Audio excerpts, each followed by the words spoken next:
Hello guys and welcome to the channel. आज के इस वीडियो में हम जानने वाले हैं कि पास थ्री का फॉर्म क्या होता है, क्या एप्लीकेबिलिटी होती है और किस केस में फॉर्म थ्री जो है पास थ्री जो है अपन को सेव आरओसी के पास फाइल करना होता है। तो सबसे पहले तो पास थ्री जो होता है वो रिटर्न ऑफ अलॉटमेंट का फॉर्म होता है। रिटर्न ऑफ अलॉटमेंट मतलब ये होता है कि जब भी आप कंपनी में नए शेयर्स इशू कर रहे होते हैं या फिर कंपनी में कैपिटल का जब इंट्रोडक्शन होता है, आप कैपिटल बढ़ा रहे होते हैं, उसके लिए आप शेयर्स इशू कर रहे होते हैं, या फिर बोनस शेयर्स या प्राइवेट प्लेसमेंट के केस में जब नए शेयर्स इशू होते हैं और कैपिटल बढ़ती है, तो उस केस में हमें रिटर्न ऑफ अलॉटमेंट आरओसी के पास सबमिट करना होता है। और उस रिटर्न ऑफ अलॉटमेंट में काफ़ी इन्फॉर्मेशन हमें देनी पड़ती है और अटैचमेंट्स लगाने पड़ते हैं, और क्या क्या उस फॉर्म के अंदर क्या अपन चीज़ें डालते हैं, ये सब चीज़ें आज हम इस वीडियो में देखने वाले हैं।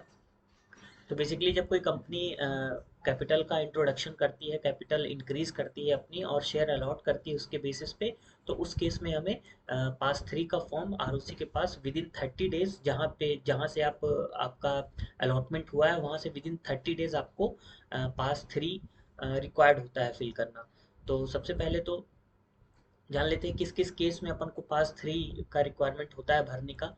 तो सबसे पहले तो अगर आप कोई शेयर्स इशू कर रहे हैं, उसके साथ कोई अगर आपका प्राइवेट प्लेसमेंट हो रहा है सिक्योरिटीज़ का, तो उस केस में आप जो है पास थ्री कंपनी के पास फिल करते हैं, फाइल करते हैं फिल करके।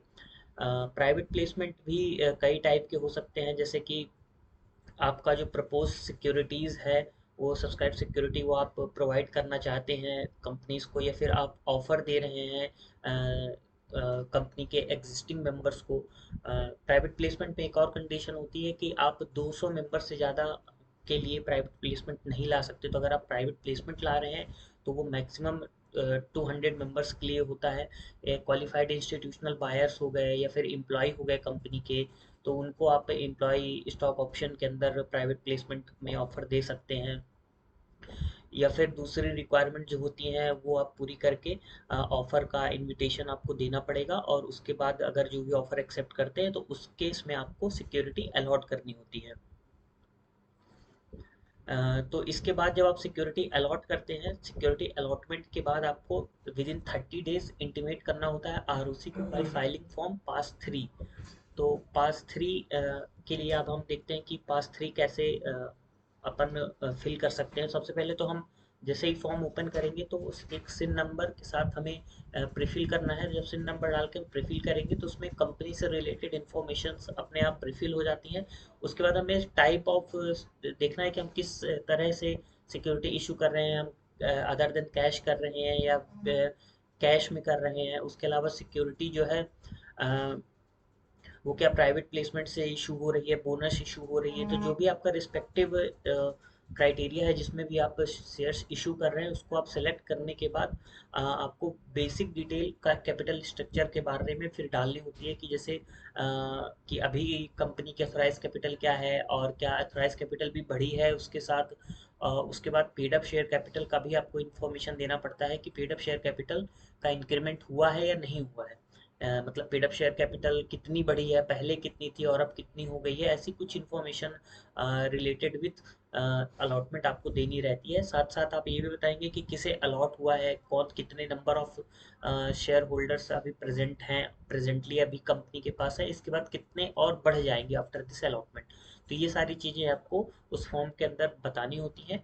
और इसके साथ आप जो भी एक डायरेक्टर जिसको भी आप ऑथोराइज करेंगे मीटिंग के अंदर, वो साइन करेगा। और आपको किसी एक सर्टिफाइड सर्टिफिकेट लेना होता है किसी प्रैक्टिसिंग प्रोफेशनल का, जो कि कंपनी सेक्रेटरी या चार्टर्ड अकाउंटेंट हो सकता है। इसके बाद आप मैंडेटरी अटैचमेंट जो उस फॉर्म में लगाएंगे वो रहेगा, सबसे पहले तो आप लिस्ट ऑफ अलॉटीज लगाएंगे कि जिसे जिसे आप शेयर्स अलॉट कर रहे हैं उसकी एक पूरी लिस्ट आप लगाएंगे। उसके बाद बोर्ड का और शेयर होल्डर्स का जो भी रेजोल्यूशन अप्रूव हुआ है मीटिंग में, आप उसकी भी इंफॉर्मेशन उस फॉर्म में अटैच करके देंगे। वैल्यूएशन रिपोर्ट लगाना बहुत ज़रूरी है, क्योंकि कोई भी अब शेयर्स इशू अपन करते हैं तो उसके लिए हमें वैल्यूएशन करवाना पड़ता है रजिस्टर्ड वैल्यूअर से। जो कि सिक्योरिटी का रजिस्टर्ड वैल्यूअर होगा वो वैल्यू करके देगा कि सिक्योरिटीज़ कितनी क्या वैल्यू है सिक्योरिटीज़ की। उस केस में आपको वैल्यूएशन रिपोर्ट भी उसमें लगानी होगी। इन केस आपका बोनस इशू है तो copy of special resolution bonus के केस में जो होती है वो आपको लगानी पड़ेगी। और प्राइवेट प्लेसमेंट के केस में आपको सारा प्राइवेट प्लेसमेंट से रिलेटेड रिकॉर्ड उस फॉर्म पास 3 के अंदर अटैच करके आपको विद इन 30 डेज सबमिट करना होता है आरओसी को। तो ये कुछ बेसिक इन्फॉर्मेशन थी कि कैसे आप कंपनी के अंदर अलॉटमेंट लाके अपनी कैपिटल बढ़ा सकते हैं, और आफ्टर जब कैपिटल बढ़ जाती है तो उसके अंदर क्या क्या दूसरी रिक्वायरमेंट है जो आपको फुलफिल करनी होती है। तो अगर आप अपनी कंपनी की शेयर कैपिटल बढ़ाना चाहते हैं तो, और आपको कोई दिक्कत आ रही है पास 3 फाइल करने में, तो आप हमसे कांटेक्ट कर सकते हैं। दूसरा, कोई भी कंपनी और income tax GST related information के लिए भी हमें आप नीचे दिए गए नंबर में कांटेक्ट कर सकते हैं। Thank you.